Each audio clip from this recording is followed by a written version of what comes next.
Emily Carter had always been used to blending into the background, quietly taking care of her life and her son, Daniel, who had just graduated from college.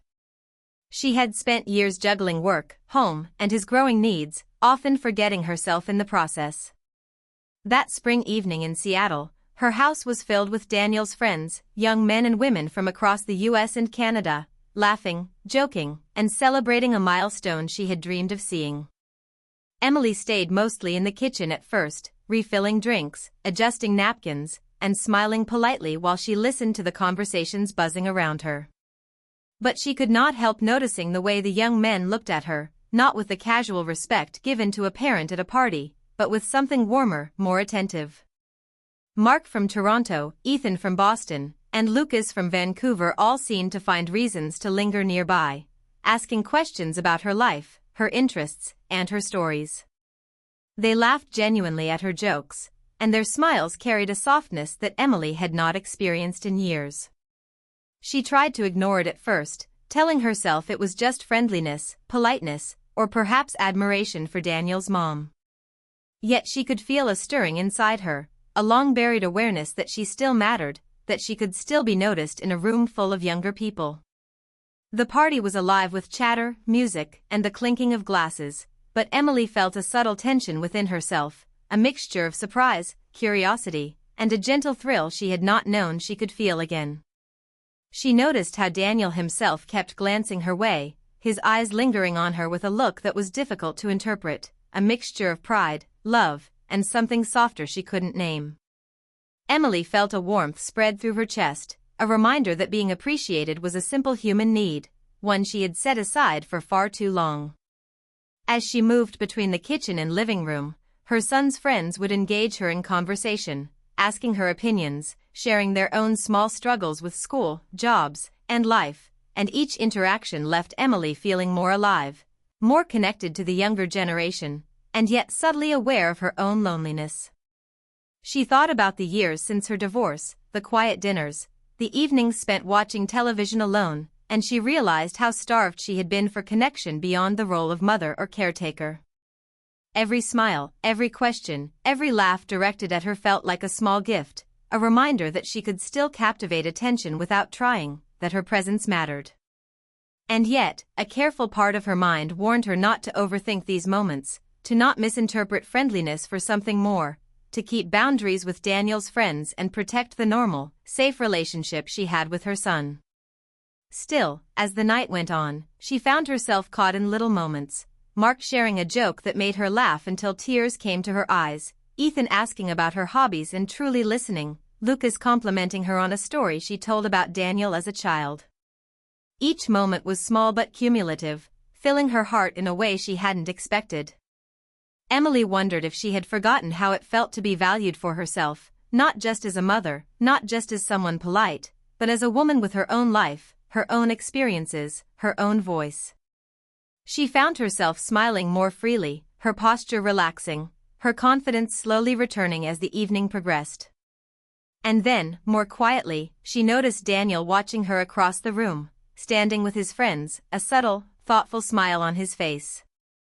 It wasn't just pride in what she had done for him, or gratitude for the party she had hosted, there was a softness, a quiet admiration, a way of seeing her that made Emily's heart flutter slightly. She told herself it was just a fleeting feeling, nothing that mattered, but the awareness stayed with her, weaving through the noise of the celebration, embedding itself in the background of laughter and music. For Emily, that evening became more than a graduation party. It became a mirror reflecting back a side of herself she had almost forgotten, a woman capable of being noticed, appreciated, and admired, even among the younger crowd. She experienced a mixture of guilt, excitement, and wonder, trying to reconcile the thrill of attention with the boundaries she needed to maintain. Every interaction with Daniel's friends carried subtle emotions that she had not anticipated, kindness, respect, curiosity, and the faintest hint of something more complex, something that stirred emotions she had thought were long gone. She noticed the small ways they lingered, how they asked follow-up questions, the genuine interest in her stories about travel, work, and life lessons. These moments were simple, innocent, and yet powerful. Emily found herself laughing more freely than she had in months, feeling warmth in her chest she hadn't realized she missed. And as she glanced once more at Daniel, standing quietly among his friends, she saw a reflection of the same emotion, care, love, and protective pride, but also a subtle recognition of the changes in her own heart. The night carried on, and Emily moved between the kitchen and living room with a new awareness of herself, a heightened perception of how she affected those around her, and a gentle longing she could not fully define. Every smile, every conversation, every fleeting glance chipped away at the walls she had built over the years, walls designed to protect herself from disappointment, loneliness, and vulnerability. And while Emily knew she had to remain careful, remain a mother, and respect the boundaries that kept her relationships safe, she could not deny the human desire for connection, for admiration, for the feeling of being truly seen. The graduation party, full of noise, joy, and youthful energy, had become a quiet turning point in her life. Emily realized she could allow herself to feel again, to enjoy attention without guilt, to accept the warmth of human connection without fear. That night, Emily went to bed with her heart racing softly, a blend of excitement, nervousness, and gentle longing, aware that life could surprise her even in the most ordinary moments, aware that the love she gave as a mother could now be reflected back in small, meaningful ways, and aware that she was, once again, capable of being noticed, appreciated, and alive in a way she had forgotten. And as she drifted to sleep, the last thought in her mind was a simple, dangerous one: maybe she could allow herself to feel something more, maybe it was time to rediscover the woman she had almost lost while raising her son. The week after the graduation party, Emily noticed a quiet shift in her own thoughts, a gentle restlessness she hadn't felt in years, and it surprised her how often Daniel's presence, or even the memory of the way he looked at her that night, lingered in her mind. One afternoon, while helping him sort through old boxes in the garage, he paused, holding a stack of college mementos, and said something simple but charged with meaning: "Mom, they really like you." Emily froze, her hands gripping a photo frame, unsure if he meant just polite admiration or something deeper, and she tried to brush it off with a small laugh, saying, "They're just being friendly." But Daniel shook his head slowly, his serious eyes locking onto hers with a clarity that made her chest tighten. "No," he said softly, almost like he was sharing a secret, "I can tell. They admire you. And I like it too." Emily felt a sudden, confusing warmth spread through her, a mixture of pride, surprise, and the faintest thrill of recognition, and she tried to remind herself that Daniel's words were not romantic, they couldn't be, but the tone, the way he spoke, carried a depth she couldn't immediately place. He had always been protective, perceptive, but this time, the look in his eyes seemed different, a combination of care, pride, and something tender, almost wistful. Emily tried to focus on practical thoughts, the boxes they were sorting, the mild sunlight through the garage window, the ordinary hum of the day, yet every rational thought seemed to drift as her mind lingered on his words. Daniel continued, talking about how happy he was to see her smiling more relaxed, and more engaged with life, and Emily realized how starved she had been for this quiet acknowledgement, this gentle admiration not tied to her role as a mother or her responsibilities, but simply for who she was. She felt guilty, yes, but also human, and the conflict stirred inside her, leaving her heart in an unfamiliar rhythm, skipping lightly between relief, joy, and nervous excitement. Later, while making tea in the kitchen, she found herself replaying Daniel's words again and again, analyzing the subtle inflections, the way he looked at her as if seeing her for the first time in years, and how it differed from the way he usually saw her, protective and childlike in his gaze. Now it was softer, warmer, more reflective. Emily thought about her life over the past decade, the divorce that had left her cautious, the quiet evenings alone, the lost opportunities, the nights where she had wondered if anyone would ever notice her again. And suddenly, the realization hit her that maybe she had almost forgotten how it felt to be valued, admired, and appreciated just for being herself. That evening, after Daniel had gone out to meet friends, she sat alone in the living room, the soft glow of a lamp highlighting the familiar objects of her home, and felt an unfamiliar, yet comforting, sense of longing, a longing not for romance, not for drama, but for connection, for recognition, for a gentle intimacy of the heart. Her thoughts drifted to the way his friends had looked at her at the party, the way they laughed with her, sought her opinions, lingered in conversation, and she understood that the warmth she felt from them, though innocent and harmless, mirrored a deeper truth. She was still capable of drawing admiration and attention, still capable of being seen beyond her role as a mother. Emily's reflection in the window caught her eye, showing a woman with a small smile, brightened eyes, and a subtle elegance she had overlooked for years, and she realized that Daniel's words, simple as they were, had unlocked a door she didn't know she still held the key to. Over the next few days, small interactions magnified her awareness. A quick text from Daniel expressing gratitude for her support, a phone call where he shared something personal, a quiet compliment on her cooking or her laugh. And each of these moments made her feel alive, cherished, and slightly nervous, as though she was rediscovering parts of herself that had been dormant. Emily tried to manage these feelings, reminding herself constantly that boundaries mattered, that her relationship with Daniel was precious, that his friend's admiration was innocent, and yet, she could not deny the subtle, growing awareness that attention and care, even platonic, stirred her heart in ways she had long forgotten. One afternoon, she caught Daniel glancing at her while she organized the living room, the faintest smile on his lips, and felt a rush of warmth, realizing that he knew her, understood her, and supported her in ways she had not expected.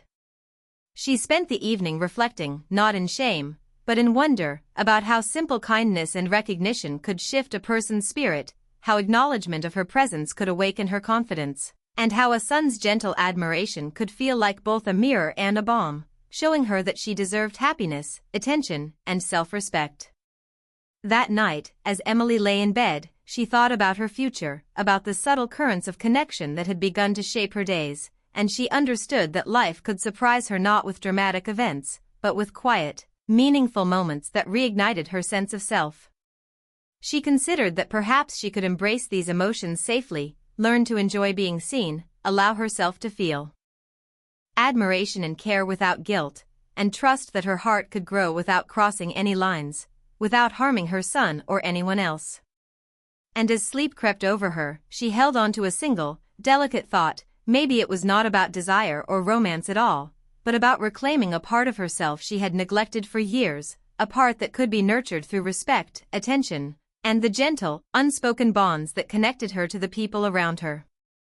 The day's events, Daniel's words, the lingering warmth of his gaze, and the subtle admiration of his friends had shown her that life could still offer beauty and connection, that the heart could awaken in unexpected ways, and that she had the strength to navigate these emotions wisely.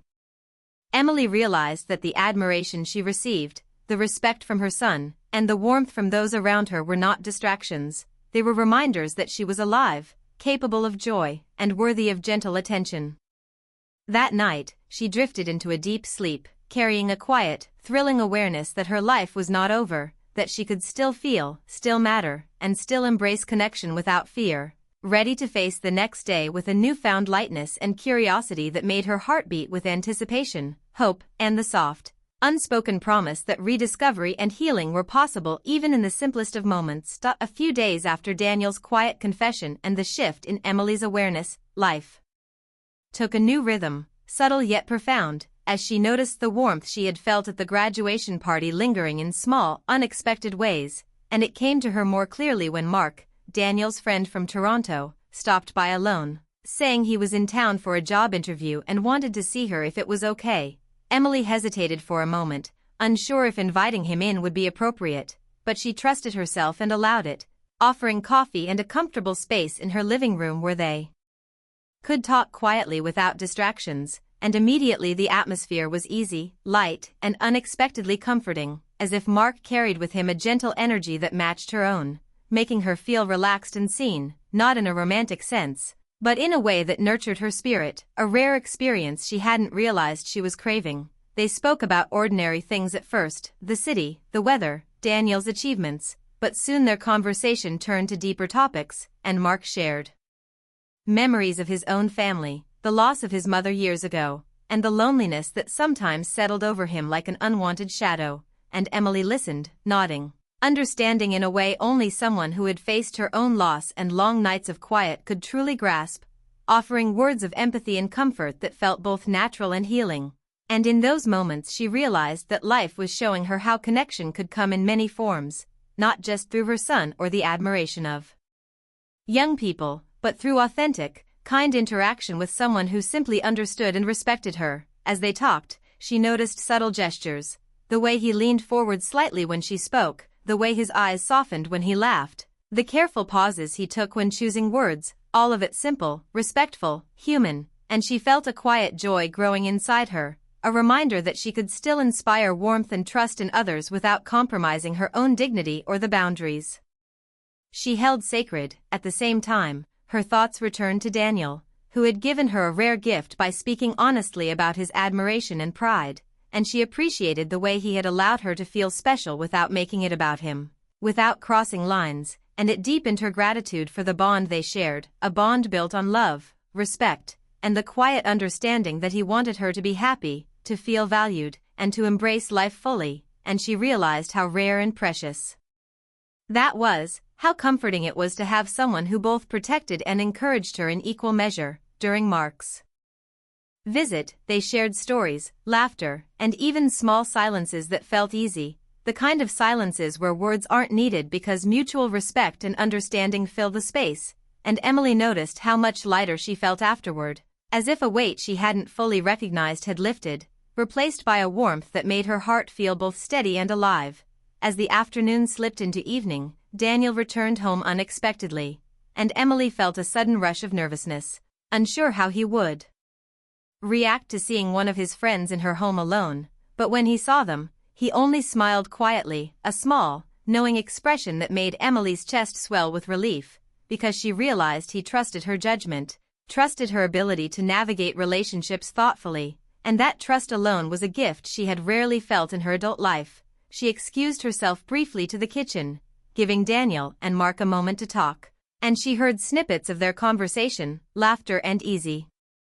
words that confirmed to her that the young man had good intentions, that he was kind, polite, and genuinely respectful, and it deepened her comfort in the situation, allowing her to embrace the afternoon without guilt or fear. Later, as she cleaned the few dishes left from coffee, she reflected on the strange, wonderful evolution of her feelings, the warmth from her son's friends, the admiration Daniel expressed, the connection with Mark, and realized that life had a way of showing her she could experience attention, kindness, and emotional closeness in safe, meaningful ways that nourished her heart without crossing boundaries or creating shame, and it made her feel a renewed sense of self, a confidence that had been dormant for years, awakened by simple, authentic human connection. As she moved through the house that evening, arranging books and straightening cushions, she felt a gentle energy settle in her chest, a mixture of relief, excitement, and cautious hope, knowing that she could allow herself to enjoy these moments of companionship and warmth without fear or judgment, understanding that her own happiness did not diminish her role as a mother but enhanced it, allowing her to be more present, more alive, and more emotionally available for Daniel and for herself. And that night, after everyone had left, Emily sat by the window with a cup of tea, watching the city lights shimmer across the streets, thinking about the day, about Mark, about Daniel, about the subtle attention she had received, and she felt an unexpected clarity. This story of hers was not about forbidden attraction or guilt, but about rediscovery, self-respect, and the quiet joy of being seen, understood, and valued in ways she had long forgotten. She understood that admiration, attention, and connection could coexist safely, that they could remind her of her worth without compromising her boundaries, and that her heart, having been quiet for so long, was ready to accept small, meaningful gestures of care and warmth as part of life's natural rhythm. She thought of Daniel, proud and protective yet supportive, of Mark, kind and understanding, and even of the friends from the graduation party, all of whom contributed to a sense that she could feel alive again, could embrace life fully, and could trust herself to navigate emotions wisely. Emily realized that she had been given a gift, the ability to feel appreciation, admiration, and gentle connection without shame, and that gift was more precious than any fleeting excitement or superficial attention because it spoke to her core, reminded her of her worth, and allowed her to engage with the world with renewed confidence and hope. She thought about the future, about days filled with laughter, shared stories, quiet evenings, and authentic companionship, and she allowed herself a small, private smile, knowing that rediscovery was not about recklessness or transgression, but about understanding that she could hold space for herself, for her heart, and for meaningful connections in a way that honored who she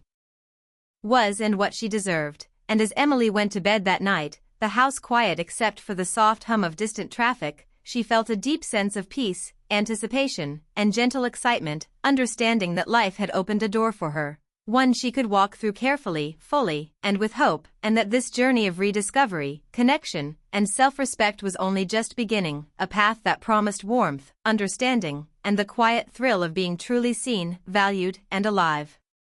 Again, months passed, and Emily Carter felt life subtly changing around her as she moved into a rhythm she hadn't known she could achieve, balancing the warmth of connection with the quiet independence she had long cultivated. And she discovered a new sense of freedom in small routines, morning walks where the air smelled fresh with pine and dew, afternoons in the local library or bookstore where she could lose herself in stories, and evenings spent reflecting on her journey, her heart lighter than it had been in years. She stayed in touch with Daniel and his friends, sharing occasional texts and calls, their warmth continuing to remind her of the admiration and respect she had once doubted she could inspire. And yet she felt her own growth most profoundly in the quiet, private moments where she recognized her own strength, resilience, and ability to feel joy, contentment, and gentle excitement without guilt. Daniel moved to Chicago for work, leaving the house emptier but also giving Emily a deeper sense of purpose as she focused on her own life while supporting him from afar. And before he left, he hugged her tightly, whispering words that resonated in her soul. "You deserve a full life, Mom. Don't shrink it for anyone." And those words became a quiet mantra she repeated to herself, guiding her decisions, her confidence, and her willingness to open her heart cautiously to the possibilities life still held. In the weeks that followed, Emily began to attend community events and social gatherings more regularly, embracing opportunities for conversation, laughter, and shared experiences. And it was at one such event, a small art exhibition with friends from the book club, that she met Robert, a kind, thoughtful man around her age, recently widowed, whose quiet humor and gentle demeanor immediately felt familiar and comforting, sparking conversations that flowed easily from shared experiences of loss to hopes for the future. And Emily realized with a soft thrill that she was experiencing the subtle beginnings of connection, attraction, and companionship without any rush, without any pressure, just the natural unfolding of life. As she and Robert walked through the gallery, discussing paintings, memories, and the small surprises that life often offered, Emily noticed how her heart felt steady, warm, and calm, a stark contrast to the nervous tension of past years. And she reflected on how much she had changed, how the admiration of her son's friends, the pride and support from Daniel, and the simple kindness from others had prepared her to receive genuine, respectful companionship now, and how she could recognize it without fear or hesitation. She thought back to the graduation party, to Mark's visit, to Daniel's quiet words of encouragement, and she saw a pattern forming. Life had been gently teaching her to embrace attention, respect, and connection safely, to rediscover her own self-worth, and to allow herself to be seen and appreciated in ways she had long denied herself. As weeks turned into months, Emily found herself laughing more freely, walking taller, and engaging more fully with the world around her, realizing that her life was not confined to the role of mother or caretaker, but that she could nurture her own heart, pursue her own happiness, and still be the loving, attentive mother Daniel had always relied on, without guilt or fear. And that balance brought her a quiet, satisfying joy she hadn't known she could feel. One evening, after a long day of errands and quiet reading, Robert stopped by unexpectedly with a small gift, a book he thought she would enjoy, and they sat together in the living room, talking and sipping tea, the conversation flowing effortlessly, filled with humor, empathy, and subtle hints of understanding that made Emily feel both alive and comfortable. And she marveled at the simplicity and sweetness of these moments, realizing that romance and companionship didn't need to be dramatic or fast-moving to be meaningful and transformative. She thought about the slow, patient way her heart had reopened, nurtured by kindness, respect, and thoughtful attention, first from her son, then from his friends, and finally from someone who matched her pace, her values, and her readiness to embrace life fully again. And she understood that this journey had taught her not only about connection but also about self-love, self-respect, and the quiet courage it took to allow herself to feel without fear or shame, Emily noticed subtle changes in herself. Her laughter came more easily, her eyes sparkled more often, her steps carried a new confidence, and she realized that she had truly begun to reclaim her life, to open her heart gently, and to recognize that admiration, warmth, and companionship were gifts she could accept gracefully without guilt. As the seasons shifted, she spent more time with Robert in small adventures, walking through the city parks, visiting local cafes, sharing stories of childhood dreams, and the small victories and losses that shaped their lives, and each moment reinforced her awareness that life could be tender, joyful, and fulfilling in ways she hadn't allowed herself to believe possible for many years. She reflected on Daniel's pride, the way he had given her permission to embrace her own happiness, and she realized how rare and precious that kind of understanding from a child could be, and how it had set the stage for her to trust her own feelings, make wise choices, and find companionship that respected her boundaries and honored her heart. Emily often thought about the young friends who had admired her, their kindness, laughter, and genuine warmth, and she appreciated the way those interactions reminded her of her worth. But she understood clearly that her life had moved forward, that she had grown, and that the admiration she now experienced with Robert was different, deeper, and rooted in mutual respect and shared understanding. One quiet evening, sitting on her porch with a cup of tea and watching the sunset, Emily felt a profound sense of peace and fulfillment, recognizing how far she had come from the woman who once felt invisible, alone, and unsure of her value, and she allowed herself to savor the feeling of being seen, appreciated, and alive in her own skin, without shame, without doubt, and with an open heart ready for whatever life had to offer. She thought of the journey that had brought her here, from the graduation party, to Daniel's quiet words, to Mark's visit, to her slow awakening to self-worth, to meeting Robert, and she felt gratitude for every small, meaningful moment that had guided her, taught her patience, and allowed her to reclaim her life fully. Emily realized that true happiness and connection were not about rushing into romance, seeking validation, or chasing excitement, but about nurturing her heart, trusting herself, embracing kindness, and allowing life's gentle lessons to unfold naturally. And in that understanding, she found confidence, hope, and the quiet thrill of rediscovery. As the night grew quiet, she leaned back in her chair, feeling the cool air on her face, the soft rustle of leaves, and the subtle excitement of a future filled with possibility, companionship, and self-respect, understanding finally that she could live fully, love wisely, and embrace every moment with an open heart, ready to explore the joys and surprises life had in store. And she whispered softly to herself, a smile touching her lips. She was alive again, she was seen, and she had finally chosen herself.